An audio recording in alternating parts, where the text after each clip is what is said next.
It was a dark and stormy night. I was driving alone on a deserted highway, trying to get home as fast as possible. I had just finished a long and exhausting business trip, and I wanted nothing more than to see my wife and kids again. As I drove, I noticed a figure standing by the side of the road, holding a sign that read "Need a Ride." I slowed down and took a closer look.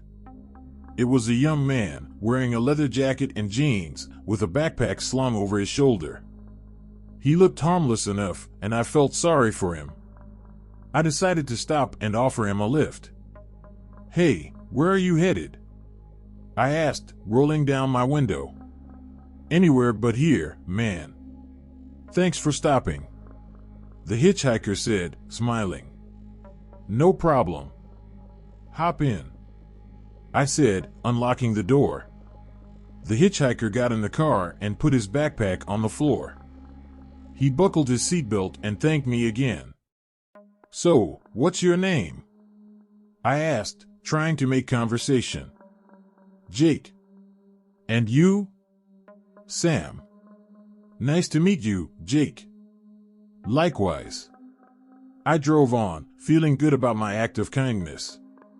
I asked Jake where he was from, what he did for a living, and why he was hitchhiking. Jake answered vaguely, saying he was just traveling around, looking for adventure. He didn't seem to have a clear destination or purpose in mind. I found Jake's answers odd, but I didn't press him further. I figured Jake had his own reasons for being on the road, and it was none of my business. I changed the topic and talked about my own life, my family, my job, and my hobbies. Jake listened politely, but didn't say much. I noticed that Jake kept glancing at his backpack nervously, as if he was hiding something inside it. I wondered what it could be, but I didn't ask.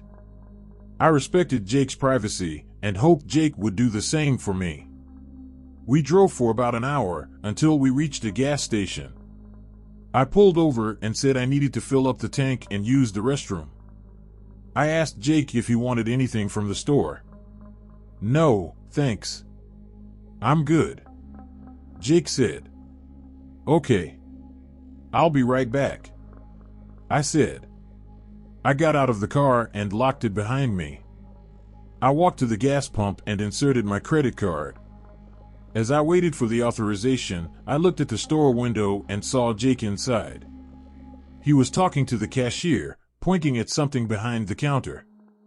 I couldn't hear what they were saying, but I saw the cashier nod and reach for something. I felt a sudden chill run down my spine. I had a bad feeling about this. I quickly finished pumping gas and ran to the store. As I entered, I saw Jake holding a gun in his hand, aiming it at the cashier's head. "Give me all the money in the register," Jake shouted. "Please don't shoot. I'll give you whatever you want," the cashier pleaded. I was shocked and terrified. I couldn't believe what I was seeing. I had picked up a hitchhiker who turned out to be a robber and a killer. I wondered what else Jake had in his backpack. Maybe drugs? Maybe explosives? Maybe human body parts? I didn't know what to do. Should I try to stop Jake? Should I call for help? Should I run away? Before I could make up my mind, Jake noticed me and turned his gun towards me. "Who are you?" Jake asked. I'm Sam," I stammered. "What are you doing here?" Jake asked. I was just getting some gas," I said. "Are you with him?" Jake asked, pointing at the cashier. No, I don't know him," I said. "Then why are you here?" Jake asked. I gave you a ride," I said. Jake looked confused for a moment, then remembered. "Oh yeah, you're the guy who picked me up," Jake said. Yeah, that's me," I said. Jake smiled wickedly and said, "Well, thanks for the ride, and thanks for this," he said, grabbing my car keys from his pocket. He then shot me in the chest and ran out of the store with the money and the backpack.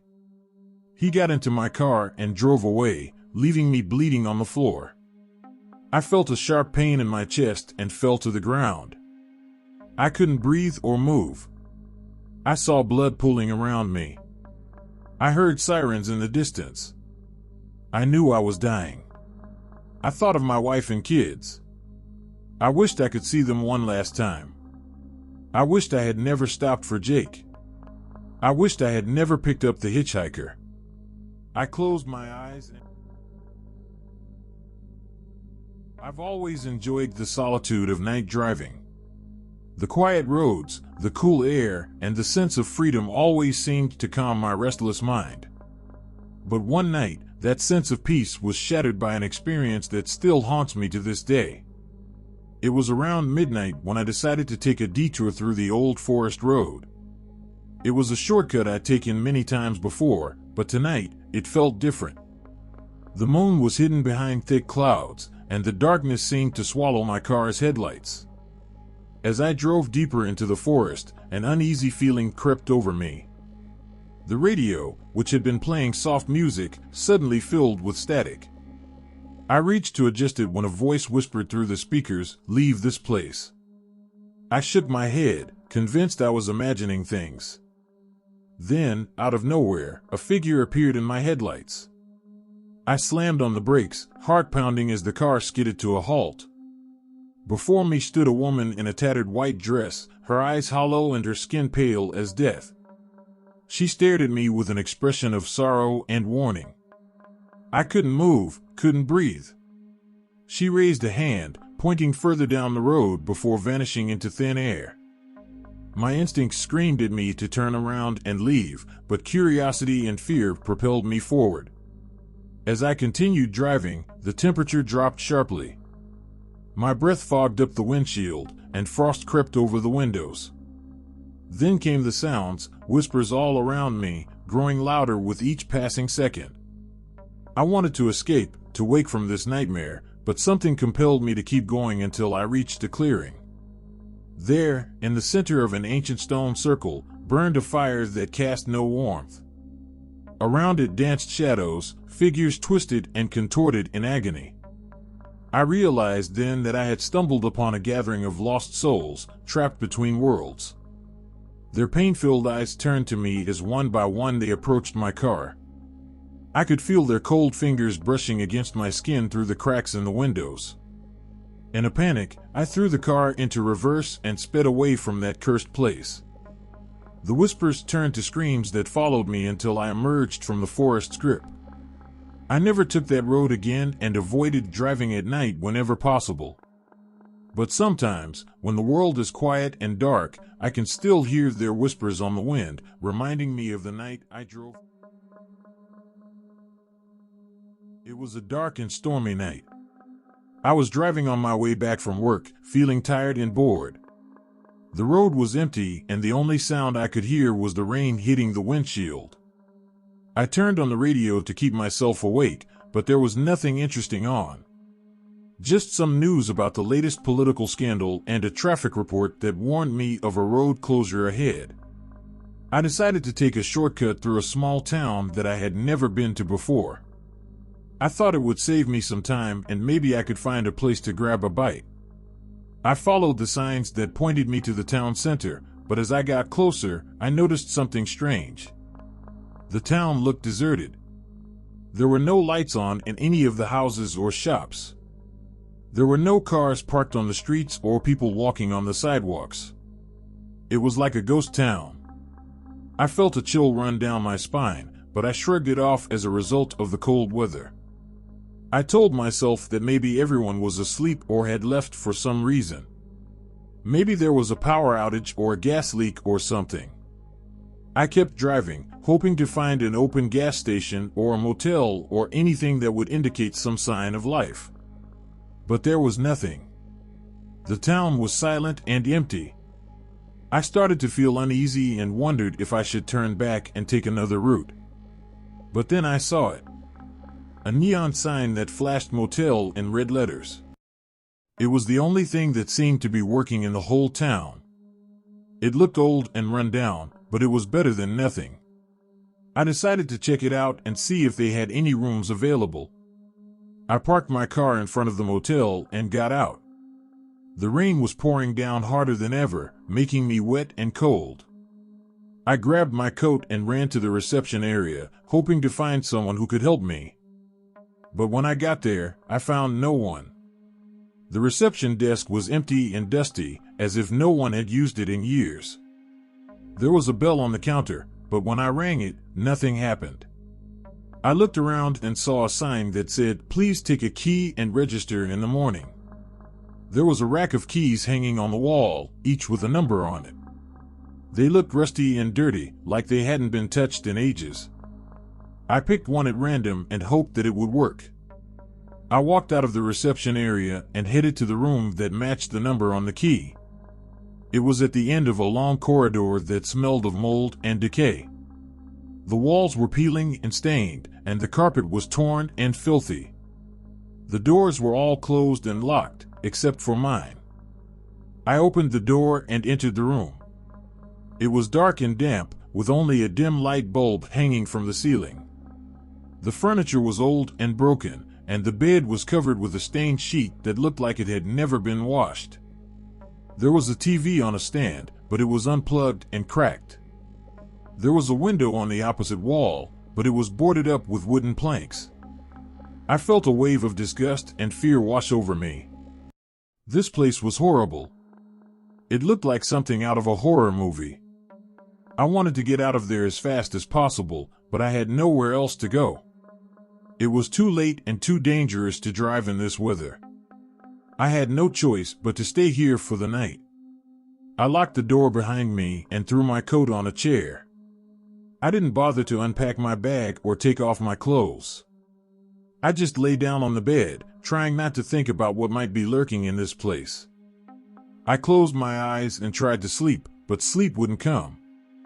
I kept hearing noises outside my door, like footsteps and whispers and knocks. I told myself that it was just my imagination, that there was no one else here but me. But then I heard something else. A scream. A loud and piercing scream that made me jump out of my bed. It sounded like a woman's voice, full of pain and terror. It came from somewhere nearby, maybe from another room or from outside. It lasted for a few seconds, then stopped abruptly. I froze in fear, not knowing what to do. Who was that? What happened? Was she okay? Should I help her? Or should I stay here? I reached for my phone, hoping to call for help. But when I looked at it, I saw that it had no signal. No bars. No service. Nothing. I realized that I was cut off from the outside world. I was alone in this nightmare. And then I heard another scream. This time, it sounded like a man's voice. And it was closer. Much closer. It sounded like it was coming from the next room. The room next to mine. I heard a loud bang, like someone had kicked the door open. I heard a thud, like someone had fallen to the floor. I heard a struggle, like someone was fighting for their life. I heard a gurgle, like someone was choking on their own blood. I heard silence. Dead silence. I was terrified. I didn't know what was going on, but I knew it was bad.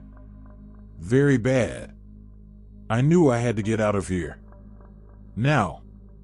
I grabbed my coat and my bag and ran to the door. I unlocked it and opened it, ready to run for my life.